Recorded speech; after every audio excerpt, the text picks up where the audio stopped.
Did I forget to go live? Shit, I forgot to go live. No, I'm live. I'm live. Maybe I forgot to hit start stream. Try refreshing the page.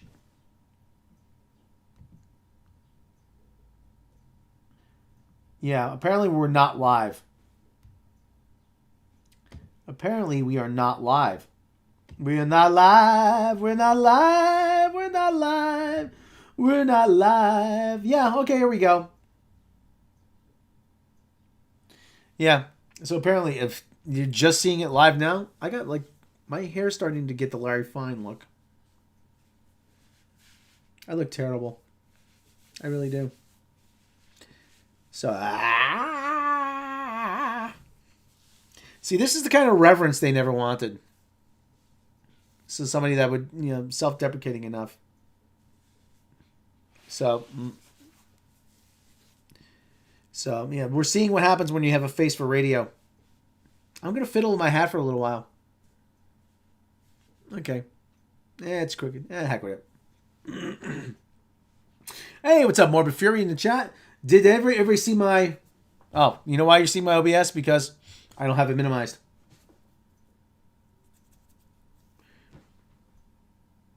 Okay, minimize your OBS. Yeah, I got that. What's up, Morbid? Wow, there's 5 people. My audience. We are small, but we are mighty. From the tiny acorn does the mighty oak grow.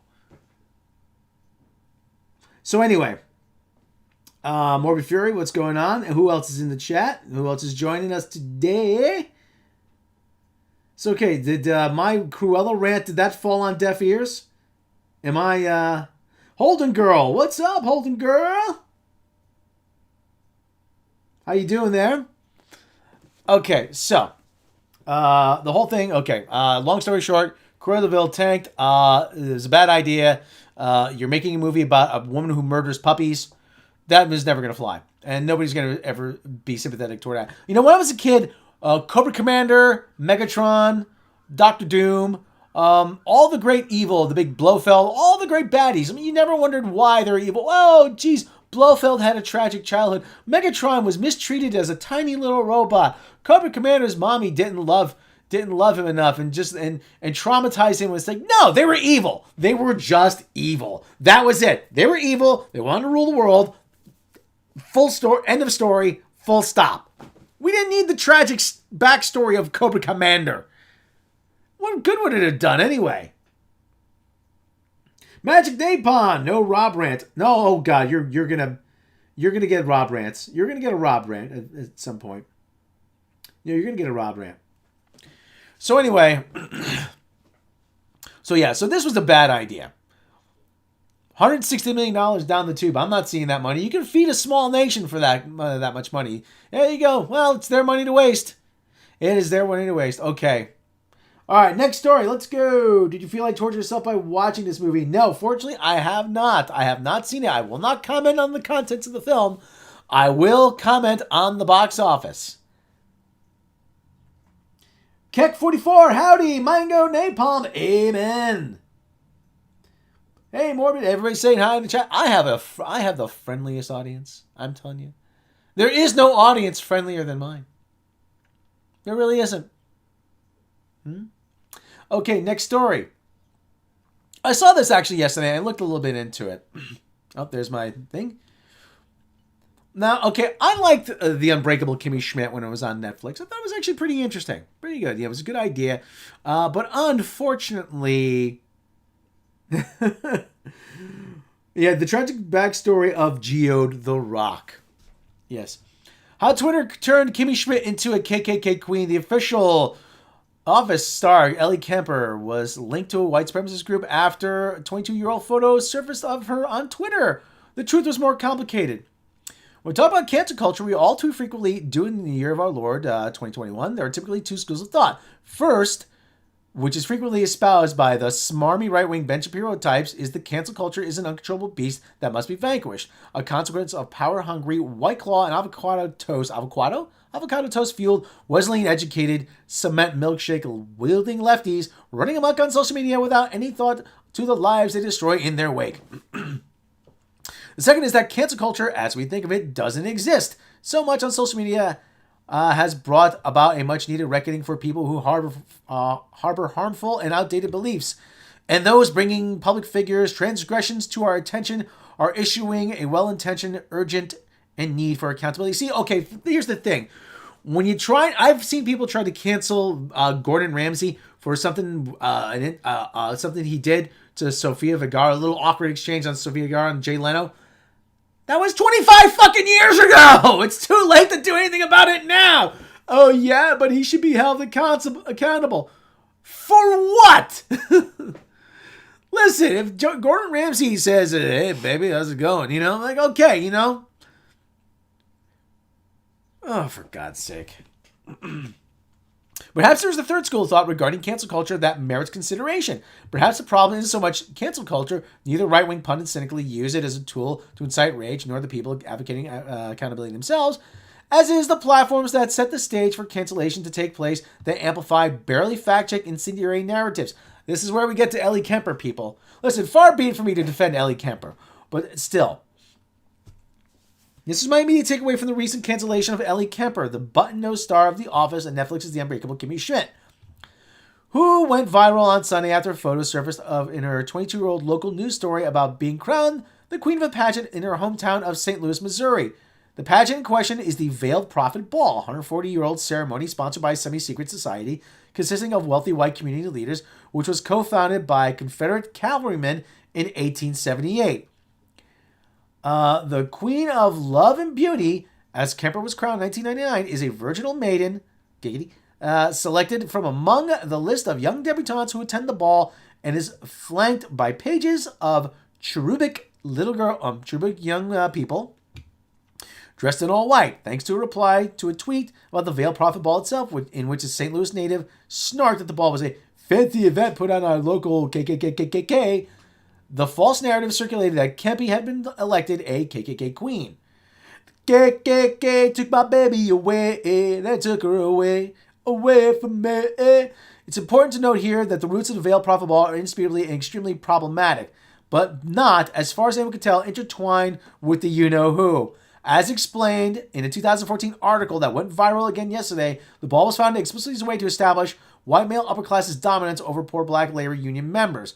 And it was attracted intense criticism from activists in the city for years, including a local group of Action Committee to improve opportunities for black people. Let's just say that. Which crashed the ball in 1972 to unmask the Veiled Prophet. The car belonged to one of the activists, was later bombed in her house and vandalized. Although the ball started admitting black members in 1979, and has attempted to rebrand itself to a less creepy, more mainstream organization, this has long been the focus of St. Louis activists who lambasted for reinforcing racist power struggles in the city. The white robes, pointy hat, domed hat, early versions of the prophet do bear an unfortunate resemblance to a hate group, yada, yada, yada. Yeah. This was, however, not the story that took hold on Twitter. When photos Kemper dropped, with nearly every rival about Kemper when referring to as the you-know-what queen. This was part of a result of Kemper's name trending on Twitter, garnering 50,000 mentions over the past week. Okay, and now it goes on. Now, okay, the whole thing about this is, I did some cursory research. The Veiled Prophet organization, regardless of who founded it, it was originally to establish, to try to take back some of the industrial wealth from the city of that had migrated from St. Louis to the city of Chicago. Okay, yeah, okay, granted, this is an outdated idea, okay? You know what, but it was 20 years ago. Ellie Kemper was 19 years old. Really, her parents, you're gonna be in this thing. Okay, cool. Really? I mean, come on, we've all done questionable things. Come on, I'm sure everybody, you have somebody has pictures of you taking a leak behind a Dunkin' Donuts somewhere. If you're from the Northeast, that happens more often than you think. But I don't hold anything about this. I don't hold anything against her. It's probably, it's a long-rooted tradition, right or wrong. They are the Veil Prophet Society. Like I said, regardless of what it started as, it most likely does not resemble that. Does she deserve to be canceled for this? No. No, she doesn't. You know what? And this whole thing on Twitter, cancel Kelly. Come on. Go away. Go away. Go away. Please. For the love of God, go away. And the whole thing about this is, you want to feed this beast. Eventually you're going to be the one on the other end of this. So anyway, so that's my feelings about that. Okay, let's go. Oh, look at this. A Rolling Stone Collector's box set. I get BTS in my mailbox. Buy now. No. How about that? Yeah, Morgan Fury, you're no angel. This accountability culture is canceled culture. Rolling Stone are just not sympathizers. You know what? Rolling Stone tries to... What was that joke on Stephen Colbert? He's about every cover of the Rolling Stone eventually has like Bono, John Lennon on it. And Mick Jagger, just wash, rinse, repeat about 12 times. Yeah, so... I got a feeling somebody has an axe to grind against Ellie Kemper. And it's... you know what? Just screw it. I don't care. It doesn't impact me one way or another. Okay, well, we don't want to show that. Okay, now this guy is apparently the guy in Shang-Chi. Huge slap in the face. Simu Liu speaks out on Kim's Convenience's abrupt ending and overwhelmingly white producers. Kim's Convenience stars Simu Liu. Liu has spoken about the CBC series' abrupt ending, behind-the-scenes conflicts, overwhelmingly white producers who decided to finish the show, also streaming on the... hey, maybe the show wasn't people weren't watching it, okay? Maybe that's why it ended abruptly. With the debut of the fifth and final season of the Netflix series today, Liu wrote in a long statement on Facebook, because that's where you want to make a statement, Facebook, about the producer's decision not to continue the series after the departure of two showrunners. This show cannot be saved, Liu wrote. It was not canceled in a traditional manner, i.e. by a network after poor ratings. Really? So you just... Liu, who plays Jung Kim on the series, said he is resentful of all the circumstances that led to one non-Asian character getting her own show, alluding to the spin-off series Strays, based on Nicole Powers' character Shannon, that Kim's Convenience producers are currently developing. I love and am proud of Nicole, and I want the show to succeed for her, he wrote. And not that they would ever ask, but I will adamantly refuse to reprise my role in any capacity. Boo-hoo. Hey man, you're going to be in what's going to probably be the worst performing Marvel movie ever, okay? Be happy you're getting a check for that. Liu said he wanted to make a sixth season, but it heard speculation due to his starring role in Marvel Shang-Chi, Legend of the Ten Rings. He was considered too Hollywood for Canadian TV. Yeah, because your price goes up once you get a... Oh, God. Okay, Lou. Okay, let me explain to you how this works. Stuff is made in Canada because it's cheaper. You got that? It's cheaper to make something in Canada. Okay? You go take a role in a big Hollywood movie, your price goes up. They don't want to pay you. You got it? Dear God, it doesn't have anything to do with race. It doesn't have anything to do with... It's you. You're about to price yourself out of their market. Oh. This could not be further from the truth, Liu wrote. I love this show and everything it stood for. It's so true. It's truly so rare for a show today to have such an impact on people, and I wanted very badly to make the schedules work. He also compared his series to fellow CBC crossover Schitt's Creek, stating that the actors on his show were paid an absolute horse poop rate even after it became a success. Has everyone just taken a stupid pill? Really? That's the reason why a lot of this stuff goes to streaming and Stars Unknowns. It's because it's cheaper. You got it, Lou? It's fucking cheaper! Compared to shows like Schitt's Creek, who had a brand name talent with American agents, but whose ratings were not as high as ours, we were making nothing, Lou said. We also never banded together and demanded more. Well, that's your own fucking fault. Probably because we were told to be grateful even to be there, and because we were so scared to rock the boat. Well, the squeaky wheel gets the greasing. Maybe also because we were too busy infighting to understand, oh, there you go, it's starting to blame yourself, that we were deliberately being pitted against each other. Far from being afforded the opportunity to help the developers, their characters, and lead actors in Kim's Convenience. I've never seen this. Has anybody seen this? Kim's Convenience? We were often told next season's plans just days before shooting. A lot of times shows like that are written on the fly. Our producers were overwhelmingly white. Oh, here we go. And we were a cast of Asian Canadians who had a plethora of lived experiences to draw from and offer the writers. I can appreciate that the show is still a hit and is enjoyed by many people, but I remain fixated on the missed opportunities to show Asian characters with real depth and ability to grow and evolve. Okay, let me break this down for you, Lou. You are an actor. They are writers. Their job is to give you a script and you to say, yes, sir. Here, say these lines. Yes, sir. Hey, stand over there and fall down. Yes, sir.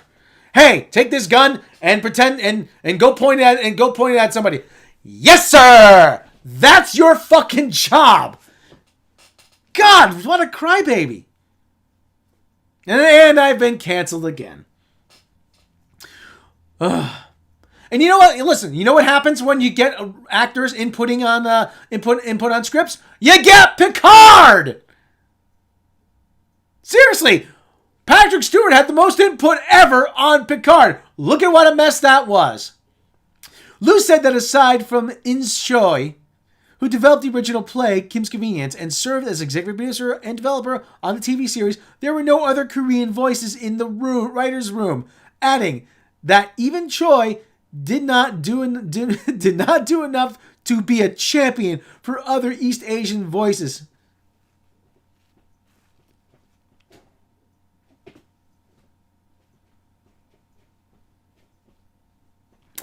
Everybody's just taking an extra dose of stupid today, haven't they? The actor disclosed his attempts to contribute to the show's creatively, noting he sent Choi spec scripts and early cuts of short films he had produced. My prior experience had taught me that if I just put myself out there enough, people would naturally be inclined to help. And boy, was I wrong here. Maybe your spec scripts and your input, what's the word I'm looking for? Oh, I don't know. Sucked? Maybe that was the reason? Lou added, I was the only one who tried. Many of us in the cast were trained screenwriters. Really? Really? Maybe you weren't very good screenwriters. Ever think of that? With thoughts and ideas that only grew more seasoned with time, but those doors never opened to any of us in a meaningful way. Oh. In a tweet about the final season's debut today, Lou said that the actors hope to produce a sixth season of the series. Responding to a tweet that suggested the possibility, Lou wrote, "This was something we pushed for, but were clearly unsuccessful at. Hence, huge slap in the face for us when producers claimed they couldn't find anyone to fill the showrunner's shoes." There's only a certain amount of people working in those fields, Lou. Come on, man. Really? Okay, you know what? Give Alex Kurtzman a call. Let's see how fast you turn around that. No, anything but that. Anything but Kurtzman. No, anything but Kurtzman. Ugh. In his Facebook post, Lou honored the series' phenomenal day-to-day crew. Okay, you know what? The people who actually work on the day-to-day stuff, they work hard. So they're to be commended. But this is who contributed to a positive work environment and lamented being able to watch the show's character grow. Lamented not being able to watch the show's characters grow.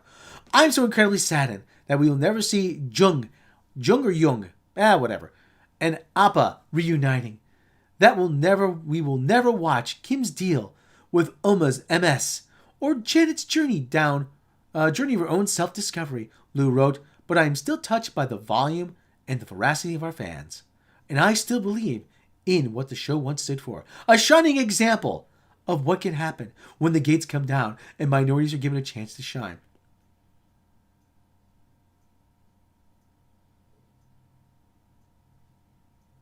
Your camera's not frozen. This is me staring in disbelief. God, this guy acts like he's curing cancer. Seriously. You're on a Netflix series, man. You're on a Netflix series. Oh, but they didn't do enough with my ideas. Too fucking bad. Listen, you're a nobody. You're still a nobody. And when Shang-Chi comes out, you're probably still going to be nobody. Oh, God. Oh, God, I need a drink. I need a drink. Drink responsibly, people. Listen, I've known actors. Actors have always been known as prima donnas. Okay, but this I have such a creative voice. I have such a gift to offer the world. Like, you're an actor. You're an actor. You're not making anybody's life better but your own and the people who work with you. Okay? You're not listen. Okay? Don't act like what you do is so important. It's not. It's acting. Okay? It's acting. You're not.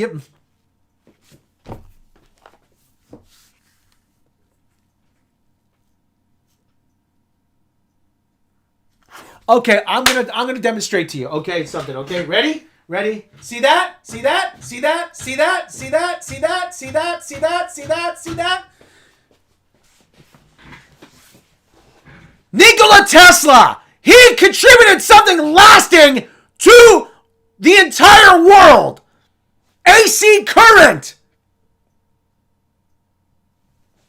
Okay? You're an actor on a Netflix series! Everything we have around me is owned... electric lighting... AC current is owed to two men, Nikola Tesla and Thomas Edison. Okay? Come call me when you make that kind of contribution. Camera, Edison, light, Tesla, electric current, Tesla. Dear God, you're, oh my, every, oh. Oh.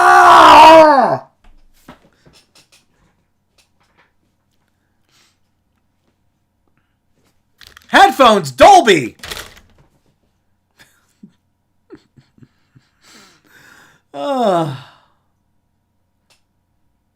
These actors today, I think they're far more important than they really are. They really are. They really do. They really do. Listen, the whole thing about I dig it, okay? You know, minority representation is important. Okay, listen, yeah, it's important. But you know what? Like I said, you're not the first. You're not the first at anything. Bruce Lee was doing what you were doing back in the 60s on the Green Hornet.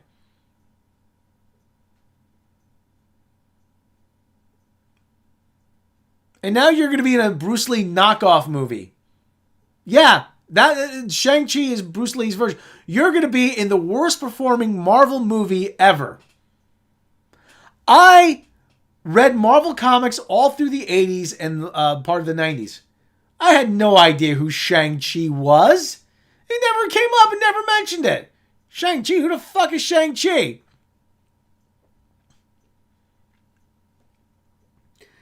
Ugh. Oh, God. Oh, my God.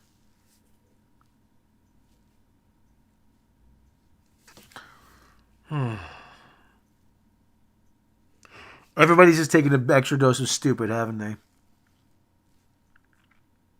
You know, they really have.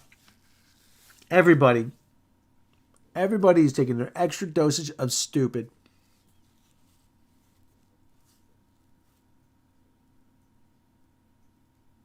Complaining about how there's all white producers. Wow, welcome to the movie industry. Welcome to the television industry. Water's wet. What do you think, Geode? See, Geode? Oh, my God. This, like I said, I need a break. I need to go to an island somewhere. I want to sip Mai Tais. The end scene of Wayne's World with Tia Carrera bringing Rob Lowe a drink in a bikini. That sounds about nice.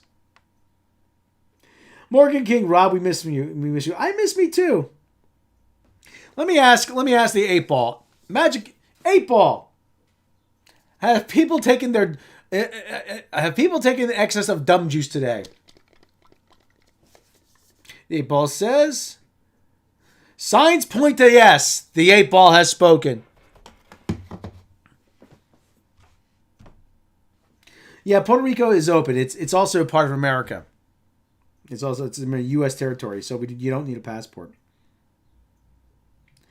Morgan King, Matt G, watch hours. Thank you, Matt G.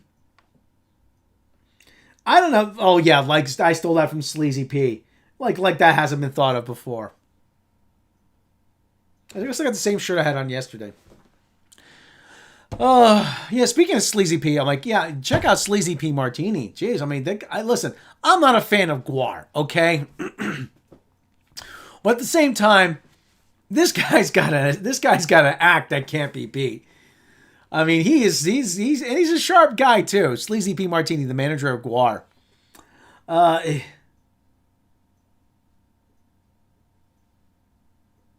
The Morbid Fury 8-Ball makes more sense. Let's talk to the chat. Let's check out the chat for a little while here. Oh, for God's sake. I got 10 people watching. What's going on? Nova Blast. Yay, Rob is sleeping. Glad to hear your rants, Rob. Thank you. Homeland Girl. You can't reason with these entitled complainers. Yeah, that's right. Paid professional pretenders. Rob's EXE stopped working. That's the other thing. But that's the other thing. These people, like I said, you're an actor. You're an actor. You get paid to pretend to be something you're not. You're not doing anything really that important. You're not doing anything that can't be done by anybody else. Okay, stand over there, put this on, stand over there, look handsome, and fall down. Yes, sir! Really? There's a reason why actors have what's called directors, because if they had to do it themselves, they couldn't do it!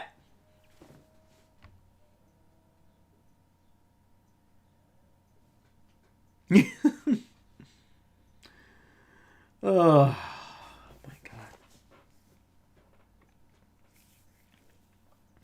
And this is the hell that's my life.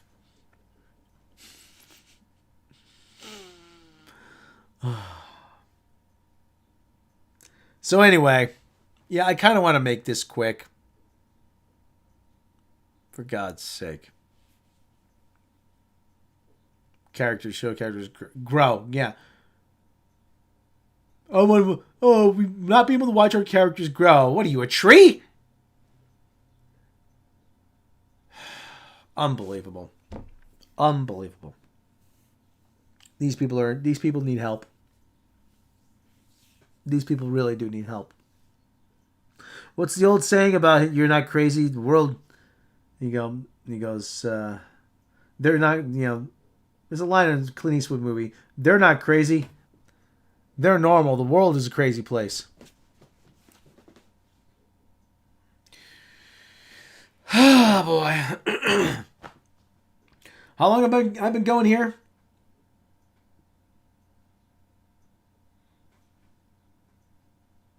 You know, like I said, back in the day, David Carradine was cast in Kung Fu.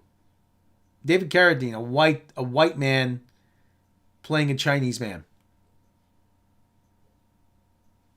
In the series developed for Bruce Lee, really. Now you're the star of a major Hollywood motion picture. Think about that for a minute. 50 years ago, David Carradine was in Kung Fu, a series that was developed by Freddie Weintraub. I believe it was Freddie Weintraub. For Bruce Lee. Says, nope. Asian star, American television, never work.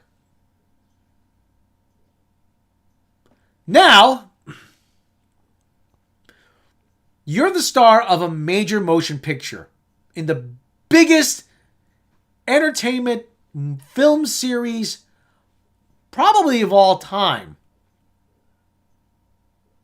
And you're complaining about your little Netflix series? Hey Rob, showing you love from the Great Northwest. How's it going, Christopher Jones? Entertainment has not been co-opted. Yep, when critical race theory gets shoved into entertainment. Okay, well, I'm not an expert in critical race theory. I wonder why people will not support it. But it's all about perspective. It's all about perspective, really. It really is all about perspective. Because like I said, this guy, I mean, listen. There's going to be someone who knows more than you, okay? I don't care who you are. There's going to be someone, unless you're Stephen Hawking, and God rest him, there is going to be someone who knows more than you. Neil deGrasse Tyson, as smart as he is, Carl Sagan knew more than him. And Carl Sagan was the guy who recruited him into Cornell. Actors forget how to act. Now they're activists. Go back to your old job. Yeah. Well, that's it. That's the thing. Everyone wants to be an activist. Everyone wants to be an activist. Everyone wants to save the world. Listen. I'm of the mindset. Listen, years ago, when I first saw Paul McCartney, he brought an environmental group called Friends of the Earth. Okay, he didn't stop. He only mentioned it once during the show. He's, listen, we've got some people here from Friends of the Earth. They got some tables set up. Go check them out. Go see what they're about. It's an important issue, man, because we've only got one planet. We've got to take care of it. Okay, love you. And that was it. That was it. There were ads for Friends of the Earth on in the free. We got a free complimentary program, free 100-page program. There was ads for Friends of the Earth in there. I mean, the environment, like I said, that's the way to do it. He goes, "Hey man, look, check it out, man. We got this important issue. We should, we all need to take care of ourselves, man." And okay, then all right, back to the show, man. Back to the music. And okay, that's the way. That's the way to do it. But these guys, they listen. This is. Okay, you're very passionate about Asian people being on television, but at the same time, you're going to be in a major motion picture. Okay, you listen. It's Johnny Appleseed, okay? You need to be Johnny Appleseed. You walk through the forest, you drop some seeds, they take root. Nobody wants to be Johnny Appleseed anymore. But the problem is it takes time. It takes time for those seeds to take root. Everyone wants it overnight. Listen, you get a couple clicks in your mouse, you get instant gratification. No, this takes time. Nobody wants to put the time in. They probably spent more programs and killed more trees printing than they save, yeah. They want everything to be a platform for activism. Well, that's the thing. Everything's become a platform. I'm like, some things don't need to be a platform. When I watch the Three Stooges, I just watch the Three Stooges. I want to see Moe hit Curly or Larry or Shemp on the head with a hammer. That's the only thing I want to see. All right, you know what? I don't want to go too long. Yeah, Mango Napalm. Bono's at it again. Let's go, Mo. Let's go to Moe's for a pint. Can I come? No, wankers. They want to pay the $100 for the app in-app purchases. Yeah.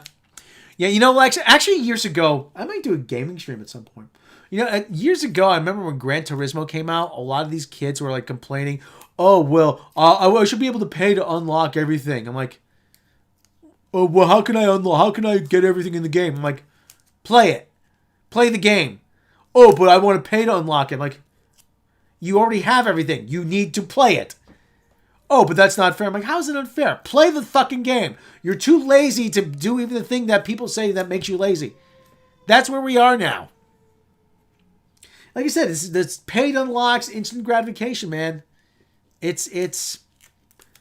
All right. Well, anyway. So anyway, we got 17 people in the chat here. I'm gonna wrap this up. I'm gonna have an aneurysm.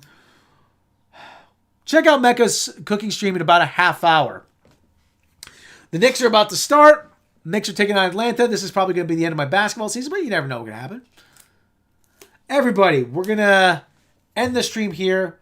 I've melted down. Hey, if you want me to do this more often, let me know. Let me know in the comments. Trying to get my watch hours up. Trying to get some little do-re-mi, you know what I'm saying? Little cheddar, few shekels in my pocket, okay? Check out Mecca's live cooking stream in about a half hour, everybody. And I will catch you next time.